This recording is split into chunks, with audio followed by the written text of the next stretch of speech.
अस्सलाम वालेकुम। आज मैं जायकास डिलाइट में तुर्किश कबाब की रेसिपी शेयर करने जा रही हूँ, जो कि बहुत ही वायरल है और बहुत ही लोगों में फेमस। साथ ही साथ मैं इसे स्टोर करने का तरीका भी बताऊंगी और इसके सीख अगर रेडीमेड आपके पास ना हो तो घर में कैसे सीख तैयार किया जाए वो भी बताऊंगी। इस कबाब को अडाना कबाब भी कह सकते हैं, जो कि तुर्किश नेम है, या फिर डायरेक्ट कबाब ही कह लीजिए। आजकल ये रेसिपी काफ़ी वायरल जा रही है और वायरल चीज़ों को हम इंडियंस कैसे छोड़ दें, उसे आजमाना तो बनता है। तो फिर पेश है अडाना कबाब की रेसिपी, जो बिल्कुल सिंपल और देसी तरीके से हम बनाएंगे। इसे दो तरीक़ों से बनाया जाता है, या फिर आप इसे ओवन में बनाएं या फिर इसे पैन या तवे पर बना सकते हैं। तो चलिए शुरू करते हैं इसकी सिंपल सी रेसिपी और बहुत ही वायरल सी डिश। मैंने इसे घर में बनाया और सारे लोगों को ये डिश काफ़ी पसंद आई, तो यकीनन आपके घर में भी लोगों को बहुत पसंद आने वाला है और काफ़ी तारीफ़ें मिलने वाली है। तो चलिए शुरू करते हैं। सबसे पहले मैंने यहाँ पे 3 से 4 हरी मिर्च को ले लिया है, इसे हमें बारीक चॉप करना है। साथ ही साथ यहाँ पे 2 बड़े साइज़ के प्याज को मैंने स्लाइसेस में कट करके डाला है। एक बड़े साइज़ के टमाटर या 2 मीडियम साइज़ के टमाटर को भी ऐड करेंगे, इसे भी स्लाइसेस में कट करके हम डालेंगे। यहाँ पर मेरे पास हरा कैप्सिकम था, तो आपके पास अगर कलरफुल कैप्सिकम हो तो वो भी डाल सकते हैं। एक कैप्सिकम को भी मैंने ऐड कर लिया था।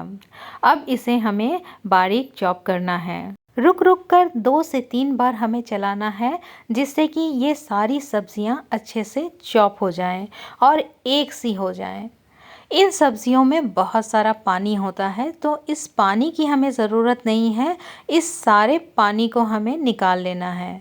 हमें दोनों हाथों से निचोड़ के इस पानी को अलग कर लेना है, जिससे कि हमारे कबाब बहुत अच्छे बने। मैंने इन सब्जियों को निचोड़ के अलग बर्तन में निकाल लिया था और पानी बहुत सारा निकला था। जो भी सब्ज़ी हमने इस्तेमाल किया है उसमें अपना पानी होता है, इसलिए इस पानी को फेंकना नहीं है। ये काफ़ी न्यूट्रिशियस पानी होता है, तो आप जब दाल बनाएं तो इस पानी को इस्तेमाल कर सकते हैं। देखिए कितना पानी है, इस पानी को हमें वेस्ट नहीं करना है, दाल में इस्तेमाल कर लेना है। तो यहाँ पर चॉप किए हुए सब्ज़ी हमें मिल गए हैं। अब हमने यहाँ पर चिकन लिया है। ये मैंने चिकन से कबाब बनाया है। सारे चॉप किए हुए सब्ज़ी को हम चिकन में ऐड कर लेंगे। सब्जियों के साथ कुछ सूखे मसाले भी ऐड करेंगे, जिसमें मैंने यहाँ पर ½ टी स्पून गोल मिर्च पाउडर ऐड किया है। उसके साथ ही मैंने यहाँ पर 1 टीस्पून भर के भुना हुआ कुटा जीरा ऐड किया है। 1 टीस्पून हल्दी पाउडर। कलर के लिए मैंने यहाँ पे कश्मीरी लाल मिर्च ऐड किया है, ये 2 टीस्पून है। तीखापन लाने के लिए चिली फ्लेक्स ऐड किया है, ये 1 टीस्पून है। नमक ज़रूरत के मुताबिक डालेंगे। 1 टीस्पून भर के गरम मसाला डालेंगे और 1 टीस्पून धनिया का पाउडर डालेंगे। 1 टीस्पून तंदूरी चिकन मसाला डालेंगे। अगर तंदूरी चिकन मसाला ना हो तो स्किप कर दें। टेस्ट लाने के लिए धनिया की पत्ती हम डालेंगे। 1 टीस्पून अदरक लहसुन का पेस्ट डालेंगे और इसमें जूसीनेस बरकरार रखने के लिए हम 1 टीस्पून घी भी ऐड करेंगे। अब इन सारे मसालों के साथ चिकन को अच्छे से मिक्स कर लेना है। मिक्स हमें ऐसे करना है कि चिकन और मसाले एक जान हो जाए और किसी तरह का कोई लम्प्स ना रहे। चिकन जो मैंने ऐड किया है या फिर जो सब्जियां मैंने यहाँ पर ऐड की है, उन सारे चीज़ों में से पानी मैंने पहले ही निकाल लिया था। ऐसा करने से कबाब बनाते वक्त हमें अच्छी बाइंडिंग मिलेगी और ये कबाब सीख में से गिरेगा नहीं। तो बहुत सारे लोगों को शिकायत होती है कि सीख पर कबाब लगते नहीं हैं या फिर ढह जाते हैं। तो पानी जब इसमें नहीं रहेगा तो ये ढहने वाली शिकायत ख़त्म हो जाएगी। अब ये तुर्किश अडाना कबाब बनाने के लिए हमें यहाँ पर सीख चाहिए जो कि फ्लैट शेप में हो। अगर वो आपके पास नहीं हो तो उसे हम घर में ही तैयार कर सकते हैं। मेरे पास रेडीमेड सीख है, लेकिन सिर्फ दिखाने के लिए मैंने यहाँ पर घर में सीख को तैयार किया है।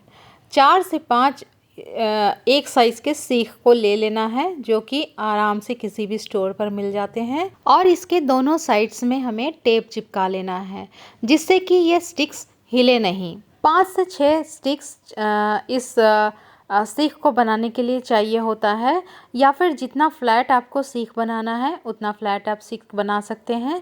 मैंने यहाँ पर 5 सीख लिए हैं और इसके दोनों एंड को बाइंड अप कर लिया है। अब हम एक फॉयल पेपर लेंगे और इस स्टिक्स को फॉयल पेपर पर हम लपेटते जाएंगे। लंबाई की तरफ से इस फॉयल पेपर के ऊपर हम इस स्टिक्स को लपेटते जाएंगे और हाथों से इसे बराबर करते जाएंगे, जिससे कि कोई कर्व्स ना आए। लगातार हम इसे लपेटते रहेंगे। 3 से 4 फोल्ड लगाने के बाद एक्स्ट्रा पेपर को हम कट कर देंगे। इस तरह से एक स्टिक तैयार हो गया।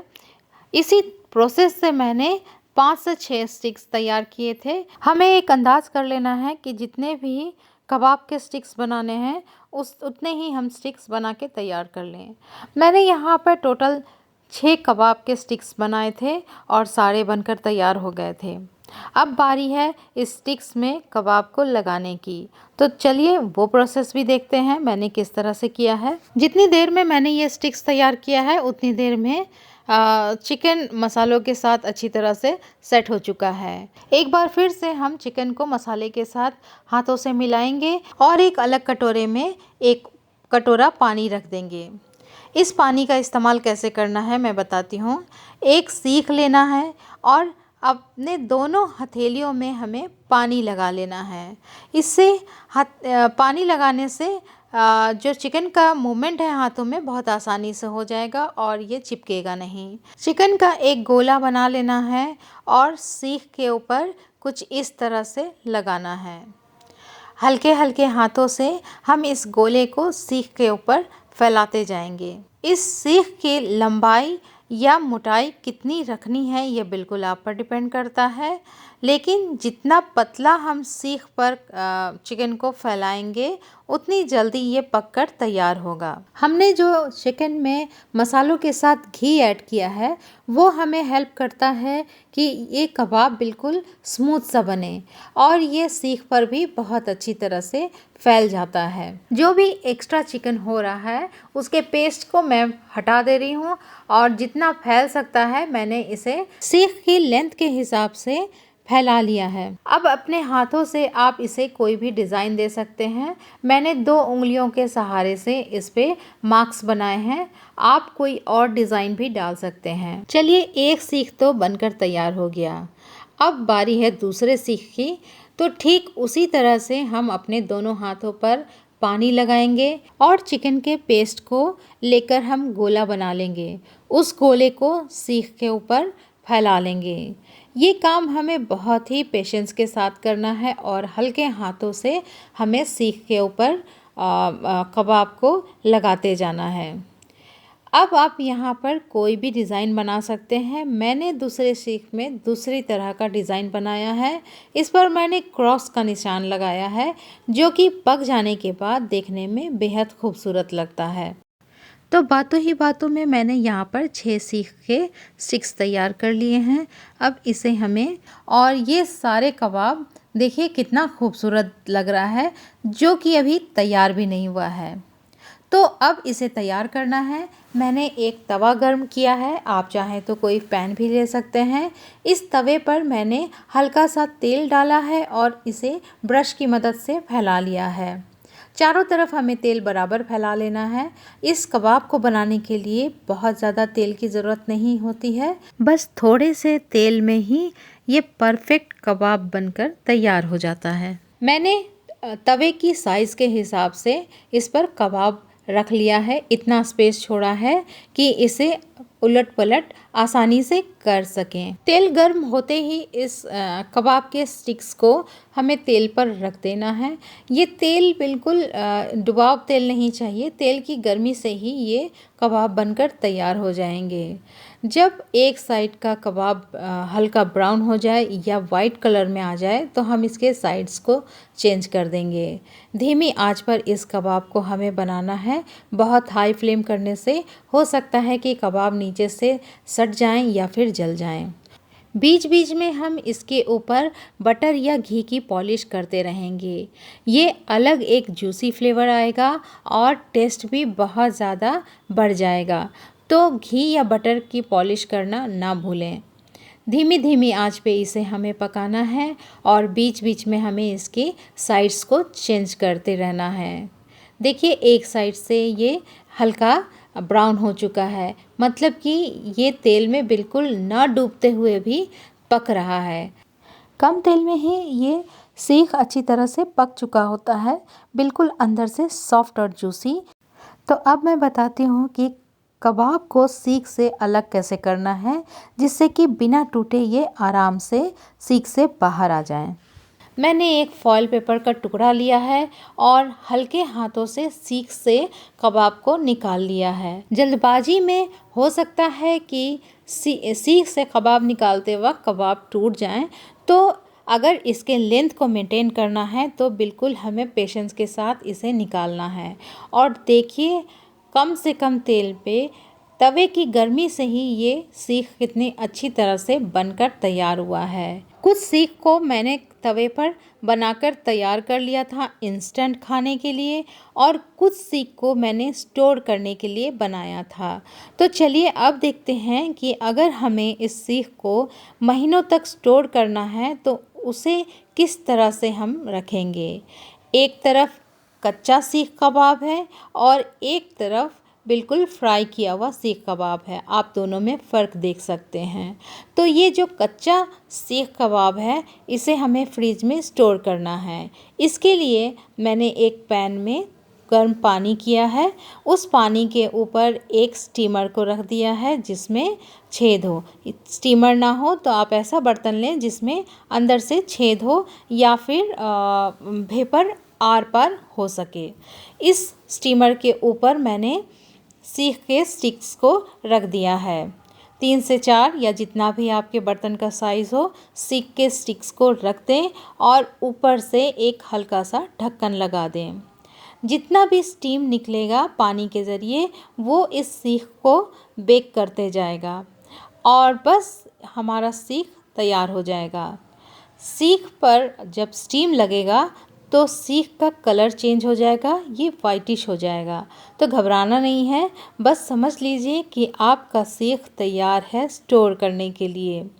दोनों तरफ से हमें घुमा घुमा के सीख को बेक कर लेना है। जिस तरह फ्राई किए हुए कबाब को हमने सीख से बाहर निकाला था, ठीक उसी प्रोसेस से इस स्टीम किए हुए कबाब को भी बाहर निकालेंगे।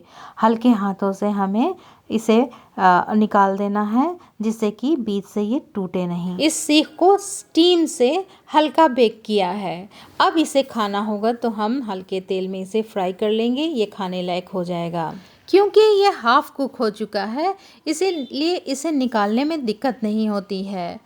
सीख से कबाब निकालते वक्त इसे पहले हल्का सा ढीला कर लेना है जिससे कि निकालते वक्त ये टूटे नहीं।